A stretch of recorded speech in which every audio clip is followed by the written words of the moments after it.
Hello friends, வணக்கம் and welcome back to our channel. இன்றைக்கி நம்ம சேனலில் என்ன வீடியோ பார்க்க போகிறோம்னா சண்டே சமையல் தான் பார்க்க போகிறோம். சண்டே சமையல் எந்த மாதிரி நான் ரெடி பண்ணியிருக்கேன்றதை பார்க்கலாம். நான் இன்றைக்கி விருந்து சாப்பாடு மாதிரி ரெடி பண்ணியிருந்தேன். வாங்க என்னென்ன ரெடி பண்ணியிருக்கேன்றதை வீடியோக்குள்ளே போய் பார்க்கலாம்.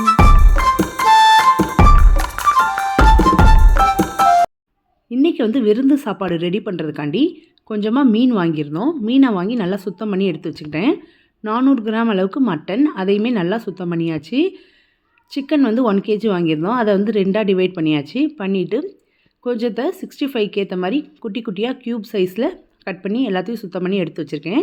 65க்கு மசாலா ரெடி பண்ணலாம். அதுக்கு 3 வரமிளகா, 3/4 டேபிள் ஸ்பூன் அளவுக்கு மல்லி, 1/2 டேபிள் ஸ்பூன் அளவுக்கு மிளகு, 1/2 டேபிள் ஸ்பூன் அளவுக்கு சீரகம், தேவையான அளவு இஞ்சி பூண்டு, 1 டேபிள் ஸ்பூன் அளவுக்கு அரிசி மாவு, 1/2 டேபிள் ஸ்பூன் அளவுக்கு கார்ன் மாவு, சோள மாவு, 1/4 டேபிள் ஸ்பூன் அளவுக்கு கசூரி மேத்தி, காஞ்ச வெந்தயக்கீரை, 1 டேபிள் ஸ்பூன் அளவுக்கு தனி மிளகாத்தூள், 1/4 டேபிள் ஸ்பூனை விட கம்மியான கரம் மசாலா, 2 டேபிள் ஸ்பூன் அளவுக்கு தயிர், ஒரு ஆஃப் லெமனில் தேவையான அளவு நல்லா புளிஞ்சு எடுத்துக்கிட்டேன். இது எல்லாத்தையுமே இப்போ மிக்சியில் நம்ம அரைச்சி எடுத்துகிட்டு வந்துடலாம். கொஞ்சம் தண்ணி தேவைப்பட்டால் தண்ணி சேர்த்துக்கோங்க. தேவையான அளவு உப்பு சேர்த்துட்டு கொஞ்சமாக ஒரு சிட்டிகை மஞ்சத்தூள், இது எல்லாத்தையுமே அரைச்சி எடுத்துகிட்டு ஒரு உரமாக வச்சுக்கிட்டேன். இப்போ 65க்கு சிக்கனை ஏற்கனவே நம்ம க்யூபாக கட் பண்ணியாச்சுல, அந்த சிக்கனெல்லாம் எடுத்து ஒரு பிளேட்டில் வச்சுட்டு இப்போ நம்ம ரெடி பண்ணி வச்சுருக்கிற மசாலாவை எடுத்து இதில் சேர்த்துக்கோங்க. சேர்த்து நல்லா இதை மிக்ஸ் பண்ணிக்கணும். எல்லா பக்கமும் நல்லா படுற மாதிரி மிக்ஸ் பண்ணிக்கிட்டிங்கன்னா போதும். சூப்பராக மசாலா ரெடி ஆகிடும். இதை நல்லா மிக்ஸ் பண்ணிவிட்டு ஊற வைக்கணும். நான் சனிக்கிழமை அன்றைக்கி நைட்டே இந்த மாதிரி மசாலாலாம் ரெடி பண்ணி ஃப்ரிட்ஜில் ஊற வச்சுட்டேன். ஃப்ரிட்ஜில் நம்ம ஃப்ரீசரில் வைக்கக்கூடாது, கீழே வச்சாவே போதும். இப்போ எல்லாமே தயாராக இருக்குது. நெக்ஸ்ட்டு நம்ம இப்போ மீன் ரெடி பண்ணலாம். அதுக்கு ஏற்கனவே மீனையும் சுத்தம் பண்ணி வச்சுருக்கேன்ல, ஒரு பிளேட் எடுத்துக்கிறேன். வீட்டில் அரைச்ச குழம்பு மிளகாத்தூள் 1/2 டேபிள் ஸ்பூன், ஒரு சிட்டிகை மஞ்சத்தூள், 1/4 டேபிள் ஸ்பூன் அளவுக்கு மிளகுத்தூள், 1 ஸ்பூன் அளவுக்கு இஞ்சி பூண்டு பேஸ்ட், பாதி லெமன் ஜூஸ் சேர்த்துருக்கேன். தேவையான அளவு உப்பு எல்லாத்தையுமே சேர்த்துட்டு நல்லா ஃபஸ்ட்டு இந்த மாதிரி மிக்ஸ் பண்ணிவிட்டு அதுக்கப்புறம் இன்னும் கொஞ்சம் தண்ணியும் சேர்த்து நல்லா இதை மிக்ஸ் பண்ணிக்கலாம். நல்லா மிக்ஸ் பண்ணி எடுத்ததுக்கப்புறமா நம்ம ஏற்கனவே க்ளீன் பண்ணி வச்சுருக்கிற மீன் எல்லாத்தையுமே இதுக்குள்ளே சேர்த்துட்டு நல்லா இதை மிக்ஸ் பண்ணிக்கோங்க. மீனுக்குள்ளெல்லாம் எல்லா பக்கமும் படுற மாதிரி நல்லா இதை மிக்ஸ் பண்ணிக்கலாம். மிக்ஸ் பண்ணிவிட்டு நான் இந்த மீனையுமே ஓவர் நைட் ஃபுல்லாகவே ஊற விட்டுட்டேன். ஃப்ரிட்ஜில் மேலே ஃப்ரீசரில் வைக்காமல் கீழே வச்சுக்கிட்டேன். சிக்கன் 65யும் அப்படி தான் வச்சுருந்தேன். நீங்கள் அந்தளவுக்கு உங்களுக்கு டைம் இல்லை, நீங்கள் சண்டே அன்றைக்கே வாங்கி செய்ய போகிறீங்க அப்படின்னா நீங்கள் ஒரு மணி நேரம் ஃப்ரீசரில் வச்சு கொஞ்சம் ஊற வச்சிங்கன்னா உங்களோட மீனும் சரி சிக்கன் 65யும் சரி நல்லா சூப்பரான டேஸ்ட் இருக்கும். அந்த மாதிரி ட்ரை பண்ணி பாருங்கள். இப்போ எல்லாமே ரெடி பண்ணதுக்கப்புறமா எல்லாத்தையுமே இப்போ வேறு ஒரு இதில் மாற்றி அப்படியே நான் ஃப்ரிட்ஜுக்குள்ளே வச்சுக்க போகிறேன். நம்ம இப்போ அதுக்கு அடுத்த நாள் காலையில் என்ன பண்ணுறோன்றதை இப்போ பார்க்கலாம். பரோட்டா கொஞ்சம் செய்யலான்னு சொல்லி யோசிச்சுருந்தேன். அதுக்காண்டி நான் இந்த மாதிரி ராஜ்தானின்ற பேரில் உள்ள பரோட்டா மாவு, மைதா மாவு தான் எடுத்திருக்கேன். இது இங்கே டெல்லி, இந்த ஃபரிதாபாத்லாம் நல்லா ஃபேமஸ். இந்த பிராண்ட் இங்கே நல்லாயிருக்கும். நம்ம ஊரில் நாகாஸ் சொல்லுவாங்கள்ல, மைதா மாவுலாம் நல்லாயிருக்கும்ட்டு, அந்த மாதிரி இங்கே இந்த ஃப்ளேவர் நல்லாயிருக்கும். இதிலேருந்து நான் ஒரு 2.5 கப் அளவுக்கு மைதா மாவு தான் இன்றைக்கி எடுக்க போகிறேன். ஏன்னா ஏற்கனவே நம்ம பிரியாணியும் செய்ய போகிறோம். அதனால் எல்லாமே அதிகமாக செய்யாமல் எல்லாமே கொஞ்சம் கொஞ்சம் குவான்டிட்டியில் செஞ்சால் நமக்கு கரெக்டாக இருக்கும். ஃபுட்டும் வேஸ்ட் ஆகாது, அதிகமாகவும் ஆகாதுன்றதுனால தான் நான் கொஞ்சமாக இன்றைக்கி செய்கிறேன். இதை மாவெல்லாம் எடுத்துக்கிட்டேன். மாவு எடுத்துக்கிட்டு இப்போ இதுக்கு தேவையான அளவு உப்பு சேர்த்துக்கோங்க. சேர்த்துட்டு இதில் மற்றபடி வேறு எதுவுமே நம்ம இப்போ சேர்க்க போகிறதில்ல. வெறும் தண்ணி மட்டும் தான், பச்சை தண்ணி சேர்த்து தான் ஃபுல்லாக மாவை மிக்ஸ் பண்ண போகிறோம். உப்பு சேர்த்ததுக்கப்புறமா இதை அப்படியே மிக்ஸ் பண்ணி விட்டுருங்க. எல்லா பக்கமும் மிக்ஸ் பண்ணதுக்கப்புறமா தண்ணி சேர்த்து கொஞ்சம் கொஞ்சமாக தண்ணி சேர்த்து பொறுமையாக அப்படியே மிக்ஸ் பண்ணிக்கிட்டே வாங்களேன். நல்லா இது ஒரு உருண்டை பதத்துக்கு நம்ம கொண்டு வர வரைக்கும் நல்லா இதை மிக்ஸ் பண்ணணும். நல்லா இது எப்படி இருக்கும், பார்க்க பிசு பிசுன்னு இருக்கும். ஆரம்ப ஸ்டேஜில் நீங்கள் பிணைஞ்சிட்டே இருக்கும்போது நல்லா பிசு பிசுன்னு இருக்கும். அதுக்கப்புறம் கொஞ்சம் சரியாயிடும். நல்லா இழுத்து இந்த மாதிரி தேய்ச்சி நல்லா மாவு பிசைஞ்சால் தான் உங்களுக்கு சரியாக வரும். ஒரு 15 நிமிஷம் கிட்டே இதை நல்லா இந்த மாதிரி உருட்டணும். அப்போ தான் சரியாக வரும். 15 நிமிஷத்துக்கு அப்புறமா 1 டேபிள் ஸ்பூன் அளவுக்கு எண்ணெய் சேர்த்துட்டு திரும்பவும் நல்லா இதை மிக்ஸ் பண்ணுங்கள். திரும்பவும் ஒரு வாட்டி நல்லா இழுத்து நல்லா இந்த மாதிரி நல்லா எல்லா பக்கமும் படுற மாதிரி நல்லா அப்படியே மிக்ஸ் பண்ணிக்கிட்டே இருக்கணும். நல்லா தேய்ச்சி நல்லா இது பண்ணிட்டிங்கன்னா இப்போ நமக்கு ஓரளவுக்கு நல்லா மாவு செட் ஆகி வந்திருக்கும். பாருங்கள், இப்போ சூப்பராக நமக்கு மாவு ரெடி பண்ணிட்டோம். இப்போ உங்களுக்கு தயாராக இருக்குது. மாவும் நல்லா சாஃப்ட் ஆகிடுச்சு. இப்போ இது மேலே எண்ணெய் சேர்த்து அப்படியே இதை அப்படியே மூடி வச்சிடலாம். மூடி வச்சுட்டு 4 மணி நேரம் ஊற விட்டுருங்க. பிரியாணிக்கு அரிசி நான் சேர்த்துக்கிறேன். ஒரு 3 கப் அளவுக்கு பிரியாணி அரிசி. தண்ணி ஊற்றி நல்லா இதை அலசிட்டு புது தண்ணி சேர்த்துட்டு நான் வந்து ஒரு 1 மணி நேரத்துக்கு நல்லா இந்த அரிசியை ஊற வைக்க போகிறேன். இது எல்லாமே காலையில் நான் வந்து ஒரு 7 மணி 7:30 அந்த டைமுக்கு நான் ஆரம்பித்தேன். இப்போ வந்து அரிசி ஒரு பக்கம் ஊறட்டும். நம்ம வந்து காலையில் பால்காரவங்க வந்துட்டாங்க. பால் வந்து அடுப்பில் வச்சாச்சு. இன்றைக்கி மார்னிங் பிரேக்ஃபாஸ்ட்டுக்கு வந்து பெருசாக எதுவும் செய்யலை. சிம்பிளாக வந்து பாலும் அவளோட முடிச்சாச்சு. இந்த குக்கரில் வந்து இங்கே இருக்கிற குட்டி நாய்ங்களுக்கான சாப்பாடு. நெக்ஸ்ட் வந்து நம்ம வந்து இப்போயே வேலைகள் ஆரம்பித்தோன்னா தான் நமக்கு வந்து மத்தியானம் கரெக்டாக இருக்கும்னு சொல்லிவிட்டு நான் வேலையும் ஸ்டார்ட் பண்ணிட்டேன். முட்டையுமே அவிய வச்சாச்சு. பிரியாணி செய்கிறதுக்கு குட்டி ஸ்பூனில் 3 டேபிள் ஸ்பூன் அளவுக்கு நெய் சேர்த்துருக்கேன். இப்போ வந்து இதில் எண்ணெய் வந்து ஒரு 2.5 டேபிள் ஸ்பூன் அளவுக்கு சேர்த்துருப்பேன். அதுவுமே குட்டி டேபிள் ஸ்பூன் தான். இப்போ வந்து எண்ணெயும் நெய்யும் நல்லா உருகி நல்லா இது காஞ்சி வந்ததுக்கப்புறமா பட்டை, லவங்கம், சோம்பு எல்லாமே இதுக்குள்ளே சேர்த்துக்கலாம். சேர்த்து நல்லா மிக்ஸ் பண்ணுங்கள். மிக்ஸ் பண்ணிவிட்டு நான் ஒரு 4 பச்சை மிளகாவை கீரி சேர்த்துருக்கேன். ஒரு 2 பெரிய வெங்காயத்தை நல்லா குட்டி குட்டியாக நறுக்கி இதுக்குள்ளே சேர்த்துக்கிட்டேன். சேர்த்துட்டு நல்லா இதை மிக்ஸ் பண்ணுங்கள். நல்லா கோல்டன் ப்ரௌனாக மாறுற வரைக்கும் இந்த வெங்காயம் வதங்கி வரட்டும். பாருங்கள், இந்த மாதிரி தான் வெங்காயம் நல்லா வதங்கி வந்திருக்கு. இப்போ வந்து இஞ்சி பூண்டு பேஸ்ட் சேர்த்துக்கலாம். இஞ்சி பூண்டு பேஸ்ட்டு சேர்க்கும் போது பூண்டை விட இஞ்சி வந்து அதிகமாக இருக்கணும் பிரியாணிக்கு. அப்படி பண்ணும்போது உங்களுக்கு நல்லா வரும். அதனால் நான் வந்து பூண்டோட இஞ்சி அதிகமாக சேர்த்து அரைச்சி இதில் வந்து சேர்த்துருக்கேன். இஞ்சி பூண்டு பேஸ்ட் பச்சை வாசனை போகிற வரைக்கும் நல்லா வதக்கிக்கலாம். நல்லா பச்சை வாசனை போகட்டும். நம்ம இதுக்கு ஒரு மசாலா ரெடி பண்ணலாம். ஜாரில் 2 வரமிளகா, 1/2 டேபிள் ஸ்பூன் மல்லி, 1/4 டேபிள் ஸ்பூன் அளவுக்கு மிளகு, சீரகம், சோம்பு சேர்த்துக்கிட்டேன். இப்போ வந்து வெங்காயம் நல்லா வதங்கி வந்திருக்கு. இதில் வந்து 1/2 டேபிள் ஸ்பூன் அளவுக்கு தனி மிளகாத்தூள், 1/2 டேபிள் ஸ்பூன் அளவுக்கு பிரியாணி மசாலா, 1/4 டேபிள் ஸ்பூன் அளவுக்கு கரம் மசாலா, நம்ம அரைச்சி வச்சுருக்கிற மிக்ஸு எல்லாத்தையுமே இதுக்குள்ளே சேர்த்து நல்லா இதை மிக்ஸ் பண்ணிக்கோங்க. இந்த மாதிரி பண்ணுறதுனால நமக்கு ஆட்டோமேட்டிக்காகவே இந்த பிரியாணிக்கு நல்லா கலர் கிடச்சிரும். இந்த மசாலா போட்டு ஒரு நிமிஷம் மட்டும் வதக்கினா போதும். வதக்குனதுக்கப்புறமா ஒரு பெரிய தக்காளியாக ஒன்று எடுத்திருக்கேன். அது கூட தேவையான அளவு உப்பு சேர்த்துக்கிறேன். சேர்த்து நல்லா மிக்ஸ் பண்ணுங்கள். மிக்ஸ் பண்ணி லைட்டாக அப்படியே மூடி வச்சிங்கன்னா இது தக்காளியும் நல்லா சாஃப்டாக வெந்து வந்துடும். இந்த மாதிரி நல்லா தக்காளியும் வெந்து இந்த மாதிரி வந்ததுக்கப்புறமா ஒரு கைப்பிடி அளவுக்கு புதினா மல்லி சேர்த்துக்கலாம். சேர்த்துட்டு திரும்பவும் நல்லா மிக்ஸ் பண்ணிக்கோங்க. மிக்ஸ் பண்ணிவிட்டு லைட்டாக இதை மூடி வைங்க. கொஞ்ச நேரம் இது வந்து நல்லா வேகட்டும். வெந்ததுக்கப்புறமா ஏற்கனவே 400 கிராம் அளவுக்குள்ளே மட்டன் க்ளீன் பண்ணி எடுத்து வச்சுருக்கோம்ல, அந்த மட்டனை இதுக்குள்ளே இப்போ சேர்த்துக்கலாம். சேர்த்துட்டு மட்டனுக்கு தேவையான அளவு உப்பு சேர்த்துக்கோங்க. சேர்த்துட்டு நல்லா இதை மிக்ஸ் பண்ணி அப்படியே லைட்டாக மூடி போட்டு வைங்க. இந்த மட்டனில் இருந்து வர தண்ணியிலே இந்த மட்டன் லைட்டாக வந்து குக் ஆகட்டும். அதுக்கப்புறம் வந்து நம்ம என்ன பண்ணலான்னு பார்க்கலாம்.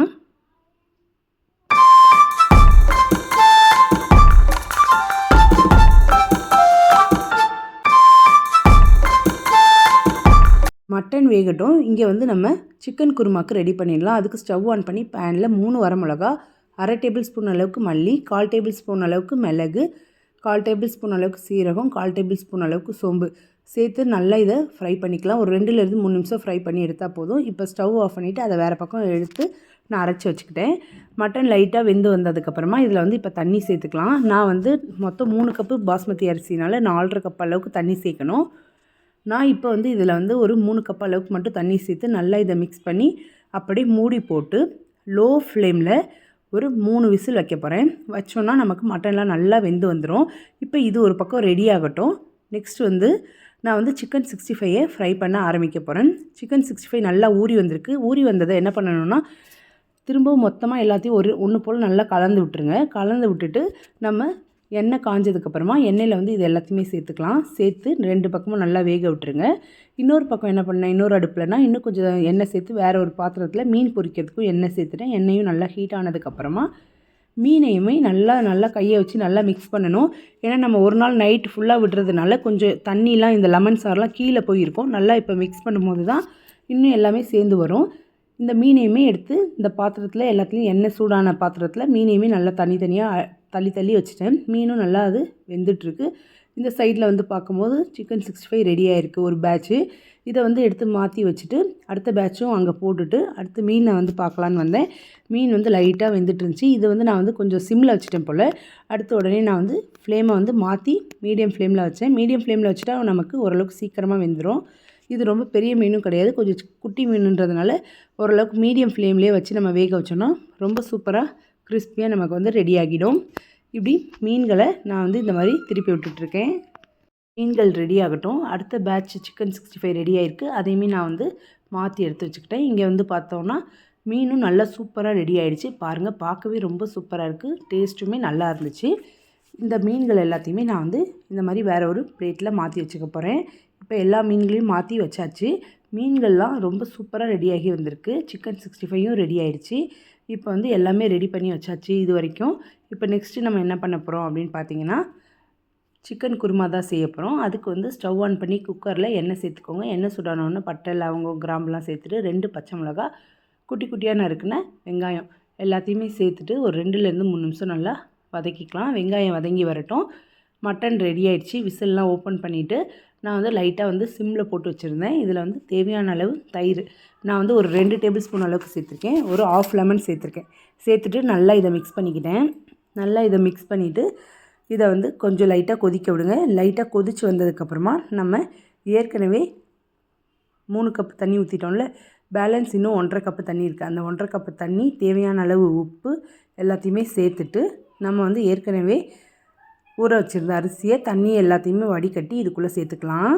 சேர்த்துட்டு அப்படியே இதை மூடி வச்சு நான் வந்து மீடியம் ஃப்ளேமில் ஒரு 3 விசில் வச்சு இறக்கிட்டேன்.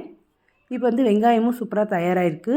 இதில் வந்து இஞ்சி பூண்டு பேஸ்ட் சேர்த்துக்கலாம். இஞ்சி பூண்டு பேஸ்ட் பச்சை வாசனை போகிற வரைக்கும் நல்லா இந்த இஞ்சி பூண்டு பேஸ்ட் நல்லா வதங்கி வரட்டும். நல்லா வதங்கி வந்ததுக்கப்புறமா எடுத்து வச்சுருந்த சிக்கனை வந்து திரும்ப ஒரு வாட்டி கழுவிட்டு இதுக்குள்ளே சேர்த்துக்கிறேன். சேர்த்துட்டு தேவையான அளவு உப்பு, ஒரு சிட்டிகை மஞ்சள்தூள் சேர்த்துட்டு நல்லா மிக்ஸ் பண்ணிக்கலாம். சிக்கன் வேகட்டும். நல்லா மூடி வச்சுருங்க. 4 மணி நேரத்துக்கு அப்புறமா நம்ம மைதா மாவு எந்த அளவுக்கு சாஃப்டாக இருக்குது பாருங்கள். நல்லா சூப்பராக சாஃப்டாக வந்திருக்கு. இதை இப்போ வந்து பால்ஸ் மாதிரி பிடிச்சி நம்ம இப்போ வைக்கணும். இந்த பால் மாதிரி பிடிச்சி வச்சதுக்கப்புறமா இது வந்து ஒரு 2 மணி நேரம் அப்படியே ஊற விடணும். இதுக்கு வந்து ப்ராசஸ் கொஞ்சம் அதிகமாக தான் இருக்கும் பரோட்டாக்கு. அப்போ தான் அந்த லேயர்லாம் நல்லா தனியாக வந்து நல்லா சாஃப்டாக கிடைக்கும். இப்போ வந்து நம்ம இதில் வந்து குட்டி குட்டி பால்ஸாக போட்டுக்கலாம். பாருங்கள், இந்த மாதிரி பண்ணோன்னா நமக்கு சூப்பராக பால்ஸ் ரெடி ஆகிருக்கும். இந்த மாதிரி இது எல்லாத்தையுமே எடுத்து வச்சிடலாம். இந்த மாதிரி எல்லாத்தையுமே பண்ணிடலாம். நாங்கள் இன்றைக்கி 5 பேருன்றதுனால எத்தனை பண்ணோம், ஒரு 9 பீஸ் இதில் வந்துச்சு. பாருங்கள், பார்க்கவே நல்லாயிருக்கு. குட்டி குட்டியாக தான் போட்டேன், ரொம்ப பெருசாலாம் போடல. ஏன்னா நம்ம பிரியாணி வேறு இருக்குல்ல, அதனால் நான் வந்து ரொம்ப அதிகமாக பண்ணவே இல்லை, ரொம்ப கம்மியாக தான் பண்ணியிருந்தேன் அளவு. இது எல்லாமே குட்டி குட்டி பரோட்டா தான், பெருசுலாம் கிடையாது, ரொம்ப சின்ன பரோட்டா. இது மேலே நம்ம வந்து எண்ணெய் சேர்த்துட்டு நல்லா திரும்ப ஒரு வாட்டி அப்படியே இதில் வந்து லைட்டாக இந்த மாதிரி தடவி விட்டுட்டு அப்படியே திரும்ப மூடி வச்சுருங்க. மூடி வச்சுட்டு இதை வந்து 2 மணி நேரத்துக்கு அப்புறமா எடுத்து இதை வந்து வீச தெரிஞ்சால் இதை வீசலாம், இல்லைனா நம்ம வந்து கையிலே தட்டிலே பண்ணலாம். நான் இன்றைக்கி வீச தெரியாது, ஹஸ்பண்ட் இருந்தால் வீசுவாங்க. அவங்க கொஞ்சம் வெளியே போயிருந்தாங்களா, அதனால் வந்து நான் தான் வீசுகிற மாதிரி நான் தான் பண்ணுற மாதிரி இருந்துச்சு. அதனால் நான் வந்து எனக்கு தெரிஞ்ச மாதிரி தட்டில் வச்சு நல்லா தட்டி எடுத்துட்டேன். அது வந்து இன்னும் கொஞ்சம் நேரம் கழிச்சு உங்களுக்கு எப்படின்றத காமிக்கிறேன். இப்போ இதை வந்து அப்படியே மூடி வச்சுருவோம், ஊறட்டும் ஒரு 2 மணி நேரம். சிக்கன் எல்லாம் நல்லா வெந்து வந்திருக்கு, உள்ளேருந்து தண்ணி வந்திருக்கு. இதில் வந்து ஒரு தக்காளி, சின்ன சைஸ் தக்காளி, நம்ம அரைச்ச மசாலா, ஏற்கனவே மசாலா அரைச்சி வச்சுருந்தோம்ல, அந்த மசாலா, வீட்டில் அரைச்ச குழம்பு மிளகாத்தூள் 1/2 டேபிள் ஸ்பூன். இந்த வீட்டில் அரைச்ச குழம்பு மிளகாத்தூள் சேர்க்காம கூட போடலாம். அப்படி சேர்த்தோன்னா இன்னும் கொஞ்சம் டேஸ்ட் அதிகமாக இருக்கும். அதனால தான் நம்ம வந்து சேர்க்குறோம். சேர்த்துட்டு நல்லா மிக்ஸ் பண்ணி விடுங்க. நல்லா இது கொதி வந்ததுக்கப்புறமா கொஞ்சமாக ஒரு பெரிய பத்தை தேங்காவை அரைச்சிட்டு வந்துட்டு இந்த குழம்புக்கு எந்த அளவுக்கு தண்ணி தேவையோ அந்த தண்ணி இதுக்குள்ளே சேர்த்துட்டு நல்லா மிக்ஸ் பண்ணிவிட்டு இதை அப்படியே மூடி வச்சுட்டு மீடியம் ஃப்ளேமில் ஒரு 2 விசில் வச்சு இறக்குனிங்கன்னா போதும். கம்மன்னு இந்த பரோட்டாக்கு ஏற்ற குருமா தயாராகிடும். ரொம்ப சூப்பராக இருக்கும். பிரியாணியும் ரெடி ஆகிடுச்சு பாருங்கள், ரொம்ப சூப்பராக வந்துருந்துச்சு, உதிராமல் வந்துருந்துச்சு. இது அப்படியே வேறு ஒரு பாத்திரத்தில் மாற்றிட்டேன். பாருங்கள், அரிசிலாம் எப்படி சூப்பராக இருக்குன்ட்டு. குருமாவும் தயாராகிடுச்சு. நீங்கள் குருமாவுக்கு வந்து மல்லித்தலை வச்சுருந்தீங்கன்னா மல்லித்தலை போடலாம். நான் வந்து போடலை, என்கிட்ட இல்லாததுனால. இப்போ வந்து நம்ம பரோட்டா நல்லா ஊறி வந்திருக்கும். இப்போ அதை வந்து நம்ம தேய்ச்சி எடுத்துக்கலாம். அதுக்கு ஒரு பிளேட்டில் இந்த மாதிரி ஃபுல்லாக எண்ணெய் அப்ளை பண்ணி வச்சுக்கோங்க. இதை விட பெரிய தட்டாக எடுத்தால் இன்னும் நல்லா இருந்திருக்கும். நான் தான் தெரியாமல் சின்ன தட்டு எடுத்துட்டேன். இப்போ வந்து நல்லா ஊறியும் வந்திருக்கு. இப்போ இதிலேருந்து ஒன்று ஒன்றா எடுத்து நம்ம வந்து நல்லா ப்ரெஸ் பண்ணி எடுத்து வச்சுக்கலாம் ரவுண்ட் ஷேப்பில். இங்கே பாருங்கள், இதை வந்து நம்ம கையாலேயே இந்த மாதிரி பண்ணிக்கலாம். எல்லா பக்கமும் பண்ணும்போது நல்லா விரிஞ்சு வரும். அதுக்கப்புறமா உங்களுக்கு வந்து இந்த மாதிரி பண்ணுறது கஷ்டமாக இருக்குது அப்படின்னா பூரிக்கட்டை இருக்குல்ல, அதில் கூட தேய்ச்சி பண்ணலாம். இப்படி நம்ம கையாலேயே இப்படி தட்டி தனித்தனியாக இதை வந்து அப்படியே தள்ளி கொண்டு போகணும். இன்னும் பெரிய தட்டாக இருந்தால் உங்களுக்கு இன்னுமே நல்லா இருந்திருக்கும். நான் தான் தெரியாமல் சின்ன தட்டு யூஸ் பண்ணிட்டேன். இதுவே நல்லா சாஃப்டாக தான் இருந்துச்சு. நம்ம சின்ன தட்டில் பண்ணால் இன்னும் என்ன ஆகும்னா, இது வந்து நம்ம இந்த அளவுக்கு வந்து பெருசாக உருட்டியிருக்கோம்ல இந்த மாவு, இன்னும் கொஞ்சம் பெருசாக இழுத்து இழுத்து தேய்க்கலாம். அப்படி இழுத்து இழுத்து தேய்க்கும்போது உங்களுக்கு வந்து பரோட்டா வந்து இன்னும் வந்து சாஃப்டாக கிடைக்கும் ரொம்ப. இப்போ பண்ணதே ரொம்ப நல்லா தான் இருந்துச்சு ஆனால் டேஸ்ட்டு. இப்போ இந்த மாதிரி நல்லா இது பண்ணிவிட்டு இதில் 1/2 ஸ்பூன் அளவுக்கு எண்ணெய் சேர்த்து லைட்டாக எல்லா பக்கமும் படுற மாதிரி இந்த மாதிரி தேய்ச்சி விட்ருங்க. தேய்ச்சி விட்டுட்டு நம்ம லாஸ்ட்டு கீழ் சைடில் இருந்தும் அந்த பக்கத்தில் இருந்த சைடில் இருந்தும் நல்லா இந்த மாதிரி ஒன்று போல் அப்படியே இது பண்ணி கொண்டு வரணும். இந்த மாதிரி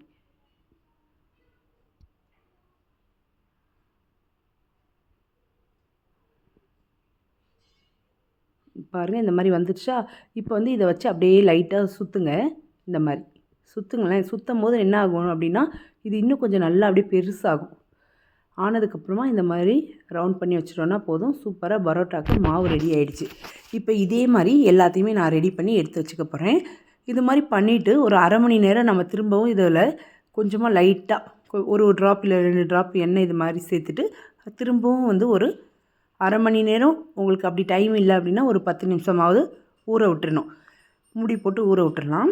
ஒரு 10 நிமிஷத்துக்கு அப்புறம் நம்ம என்ன பண்ணுறதுன்னு பார்க்கலாம். 10 நிமிஷம் ஆயிருக்கு. இப்போ வந்து இதை வந்து நம்ம தேய்ச்சி தோசைக்கல்லில் போட்டு எடுத்துடலாம். தோசைக்கல் ஏற்கனவே நான் வச்சுட்டேன். நல்லா அது வந்து கல் வந்து நல்லா சூடாக இருக்கணும் பரோட்டாக்கு. சிம்லேயோ மீடியம்லேயோ வைக்கிறத விட ஹை ஃப்ளேமில் வச்சிங்கன்னா பக்கத்துலேயே இருந்தீங்கன்னா உங்களுக்கு சீக்கிரமாக ரெடி ஆகிடும். அப்படி இல்லை அப்படின்னா நீங்கள் மீடியம் ஃப்ளேம் வச்சுக்கோங்க. மீடியம் ஃப்ளேம்னா கூட இன்னும் கொஞ்சம் நல்லா தான் இருக்கும். மீடியம் ஃப்ளேமில் வச்சுட்டு இந்த மாதிரி இது பெரிய தோசைக்கல் அப்படின்றதுனால நான் வந்து 3 பராத்தாவை ஒரே டைமில் போட்டுக்கிட்டேன். போட்டு இன்னும் கொஞ்சம் இது மேலே எண்ணெய் லைட்டாக சேர்த்துட்டு இதை வந்து திருப்பி திருப்பி போட்டு நல்லா பொன்னிறமாக மாறுற வரைக்கும் நீங்கள் வேக வச்சுக்கிட்டிங்கன்னா போதும். சூப்பரான பரோட்டா தயாராகிடும். இந்த பரோட்டா வந்து சாப்பிட ரொம்ப ரொம்ப டேஸ்ட்டாக இருந்துச்சு. பாருங்கள், பர்ஃபெக்டான பரோட்டா நம்ம வீட்டில் செஞ்சாச்சு. இப்போ எல்லாத்தையுமே நான் வந்து இதே மாதிரி சுட்டு எடுத்து ஒரு ஓரமாக வச்சுக்கிட்டேன். பரோட்டா பண்ணுறதோடு நிறுத்திக்கிட்டால் அந்தளவுக்கு டேஸ்ட் கிடைக்காது. இதை நல்லா அடிக்கணும். இந்த மாதிரி அடித்தா தான் அந்த பரோட்டா சாப்பிடும்போது நமக்கு நல்ல சாஃப்ட்னஸ் கிடைக்கும். ஹஸ்பண்ட் அதுக்குள்ளேயும் வந்துட்டாங்க. அவங்க வந்து இதை வந்து நல்லா அடித்து கொடுத்தாங்க. பாருங்கள் எந்த அளவுக்கு லேயராக இருக்குன்னு. நல்லா சூப்பராக வந்துருந்துச்சு. செம்ம சாஃப்டாக இருந்துச்சு. அந்த சிக்கன் குருமாக்கு அல்டிமேட்டு. ரொம்ப நல்லா இருந்துச்சு. நீங்களும் கண்டிப்பாக ஒரு முறை ட்ரை பண்ணி பாருங்கள். இப்போ வந்து எல்லாமே ரெடி ஆகிருக்கு. என்னென்னு பார்க்கலாம். மட்டன் பிரியாணி நல்லா கமகமன்னு வாசனையோடு தயாராகிருக்கு. இந்த விருந்துக்கு வந்து ஸ்வீட் இல்லைனா எப்படி? அதுக்காக நான் வந்து நேற்று சாட்டர்டே அன்னைக்கு ஜாமுன் வந்து செஞ்சு வச்சுட்டேன். செஞ்சு வச்சதில் பாதி காலி ஆகிடுச்சு. இது வந்து சிக்கன் குருமா. செம்ம சூப்பராக இருந்துச்சு இந்த பரோட்டாக்கு சாப்பிட்றதுக்கு. நம்ம பிரியாணிக்கு ரைத்தா, கூடவே முட்டை ரைத்தா இல்லைனா பிரியாணி சாப்பிட்றதே வேஸ்ட்டுன்ற மாதிரி நமக்கு தோணும்ல. அது 2 காம்பினேஷன் நல்லாயிருக்கும். கூடவே சிக்கன் 65 ஃபிஷ் ஃப்ரை. இப்போ வந்து நம்ம ஃபைனலாக சூப்பரான பரோட்டா அதுவுமே ரெடி ஆகிடுச்சு. அவ்வளோதான் இன்றைக்கோட லன்ச் மெனு. இந்த வீடியோ பிடிச்சிருந்தா சேனலை லைக் பண்ணுங்கள், ஷேர் பண்ணுங்கள், சப்ஸ்கிரைப் பண்ணுங்கள். தேங்க்ஸ் ஃபார் வாட்சிங்.